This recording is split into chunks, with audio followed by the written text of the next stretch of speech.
Kita beralih ke Sabah di mana pelbagai program dianjurkan bagi merancangkan semula penglibatan usahawan-usahawan tempatan, meningkatkan perniagaan masing-masing terutamanya di kalangan penjaja dan peniaga kecil.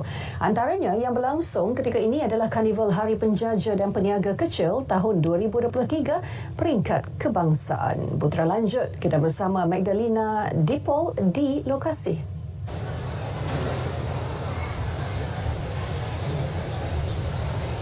Baik, terima kasih Angkasa Puri. Sekarang saya berada di Buhaban Square Penampang sempena dengan Karnival Hari Penjaja dan Peniaga Kecil tahun 2023 peringkat kebangsaan HPPK 2023 yang berlangsung selama 3 hari, bermula pada hari ini dan akan berakhir pada 9 Disember ini nanti. Dan 3 segmen utama sebenarnya menjadi pengisian sambutan. Yang menariknya adalah seperti jualan, program khidmat nasihat agensi kerajaan dan penawaran perkhidmatan kepada kumpulan sasar. Namun untuk kita mengetahui dengan lebih lanjut mengenai program ini akan berlangsung ini selama 3 hari ini, kita bersama dengan Ketua Setiausaha KUSKOP Datuk Seri Suryani Datuk Ahmad. Baik, Datuk, terima kasih kerana sudi bersama dengan kita untuk tengah hari ini, dan juga boleh Datuk kongsikan objektif penganjuran Karnival Hari Penjaja dan Peniaga Kecil tahun 2023 ini peringkat kebangsaan ini. Sebenarnya penganjuran Karnival HPPK 2023 ini adalah merupakan satu tanda penghargaan dan juga pengiktirafan daripada pihak kerajaan terhadap penjaja-penjaja dan peniaga-peniaga kecil atas sumbangan mereka yang tidak ternilai kepada ekonomi negara kita, ya. Jadi Menteri kita yang berhormat Datuk Ewan Benedict memastikan bahawa semua keterlibatan penjaja ini merangkumi semua penjaja di Sabah dan juga di Sarawak. Jadi tahun ini kita telah bersetuju untuk menganjurkannya di Sabah, di tempat yang sangat bermakna. Dan sebelum ni kita tak pernah lagi buat di Borneo.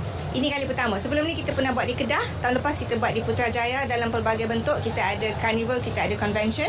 Tahun ini kita buat dalam bentuk carnival. Dan tahun depan kita akan, mungkin kita juga akan teruskan konsep carnival ini.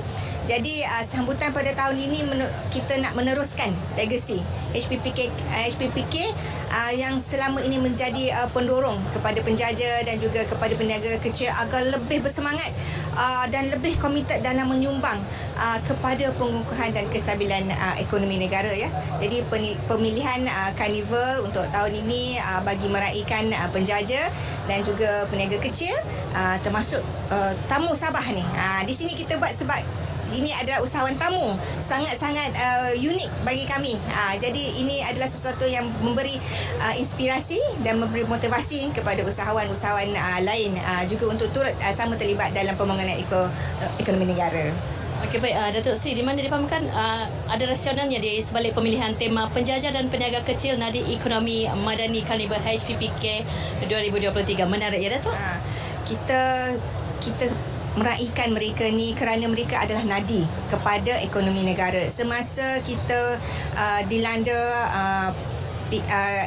COVID-19 dulu, kita berada dalam PKP, mereka adalah yang paling banyak terjejas. Jadi ini tiba masanya untuk kita kembalikan mereka ke dalam pesada ekonomi negara supaya mereka kembali menjadi nadi.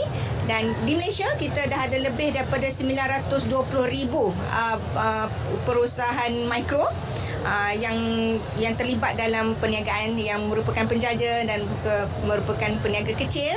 Jadi itulah sebabnya kami menggunakan konsep ini. Mereka adalah nadi kerana mereka lah yang menjadi penyumbang kepada ekonomi negara semasa pandemik, selepas pandemik. Kita perlu meraihkan mereka ni semua. Jadi itulah sebabnya kita ambil ini sebagai inspirasi kita untuk menjadikan dia sebagai tema untuk HPPK bagi tahun 2023. Tema yang dipilih ini selaraslah dengan konsep penjaja dan peniaga kecil yang mampu memberikan sumbangan kepada kita yang dengan sangat bermakna dan memacu pertumbuhan ekonomi negara. Okey, Datuk, manfaat serta harapan daripada kementerian terhadap pengajuan Karnival ini terutama kepada para penjaja dan juga peniaga kecil sendiri.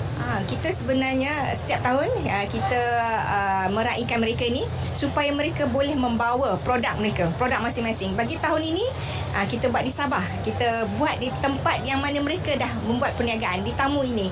Jadi inilah masanya untuk usahawan-usahawan membawa produk masing-masing untuk dibawa kepada pengunjung-pengunjung dan tunjukkan produk mereka.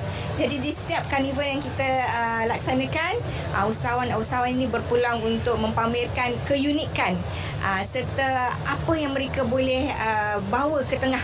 Yang sebelum ini mungkin tidak cukup untuk dipasarkan. Jadi kita bawa mereka ke karnival ini di mana lebih ramai pengunjung dapat melihat produk mereka dan membeli produk mereka. Jadi kita tengok hari ini kita ada lebih 300 penjaja yang kita bawa ke satu tempat untuk bersama-sama meraihkan dalam karnival ini. Dan kita berharaplah semoga dengan penampilan usahawan-usahawan di karnival ini lebih banyak produk akan dibawa ke tengah. Setiap tahun sebenarnya kita raikan HPPK ni pada 18 November. Tapi kita nak bawa yang Amat Berhormat Perdana Menteri tu. Jadi kita raikan di Sabah pada hari ini dan dia akan berlangsung sehingga ke hari Ahad nanti.